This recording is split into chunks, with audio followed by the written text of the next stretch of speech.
Mobile আমাদের জীবন থেকে জানিয়ে গেছে, সেই শৈশবের স্মৃতিগুলো আজও চোখে ভাসে।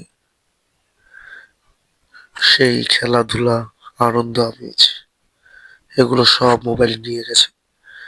একসাথে বন্ধুদের সাথে স্কুলে যাওয়া, আসা, সেই খেলাধুলা, বিকেলবেলা ঘুড়ি ওড়ানো, একসাথে টিভি দেখা, দুটো তার দিয়ে অর্থাৎ খোসা দিয়ে টেলিফোন বানানো, কাগজের নৌকা ঝুপ দেওয়া, স্লিপ করা, বৃষ্টির ভিতরে একসাথে পুকুরে নেমে চুবানো, তারপরে চাকা দিয়ে এক গ্রাম থেকে আরেক গ্রামে ঘোরা, কুলাই বাঁশে দিয়ে আম পাড়া, সাথে মাথা ফাটানো, বৃষ্টির ভিতরে ভেজা ইকোনো বল পেনের সাথে, এবং এরা সাথে সর্বশেষ পেয়েছে লাল কয়েন, ঐতিহ্যবাহী লাল কয়েন, 1 টাকায় 4টি চকলেট।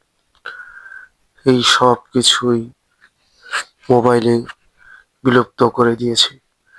ঘড়ি তো বাদই দিলাম, মোবাইল ধ্বংসের দিকে সবকিছু শৈশব, এর কারণ সবকিছু মোবাইল।